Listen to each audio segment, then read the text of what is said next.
வழக்கம் போல தான் இது மாதிரியான ஒரு நிறுவனத்திற்கும் மக்களுக்கும் இடையில இருப்பது யார் அப்படின்னா மீடியேட்டர்ஸ். ஸோ இங்கே என்ன பண்ணுவாங்க அப்படின்னா எல்லாரையுமே மீடியேட்டர்ஸ் ஆக்குவாங்க. யாராக இருந்தாலும் நீங்களே நாளைக்கு முதலீடு பண்ண போகிறனாலும் உங்களுக்கு என்ன சொல்லுவாங்க, நீங்கள் ஒருத்தர் அறிமுகப்படுத்தி வச்சா உங்களுக்கு இத்தனை சதவீதம் உங்களுக்கு வந்து என்ன சொல்கிறது அந்த ரெஃபரல் போனஸாக கிடைக்கும் அப்படின்னு சொல்லும்போது எல்லாருமே என்ன பண்ணுவாங்க, யாராவது வர பணத்தை வேணாம்னு சொல்லுவாங்களா, தன்னை போல் எல்லாருமே அவங்க சர்க்கிளில் உள்ளட்டு 10 பேர் சொல்லுவாங்க. ஏன்னா யாரும் வந்து சும்மா பண்ண மாட்டாங்க.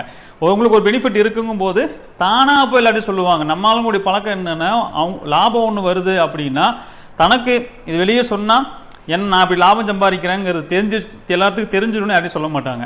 அதுவே இன்னொருத்தனுக்கு இதை தெரிய வைக்கும் பொழுது அதன் மூலியமாக எனக்கு ஒரு லாபம் வருது அப்படிங்கும்போது எல்லார்ட்டையும் போய் தெரிய வைப்பாங்க. இதுதான் வந்து மக்களுடைய சைக்காலஜி. அவங்களுடைய ஆசையை தூண்டணும். நீங்கள் 10 பேர் கொண்டு வந்தால் உங்களுக்கு வந்து இவ்வளோ என்ன வரும், உங்களுக்கு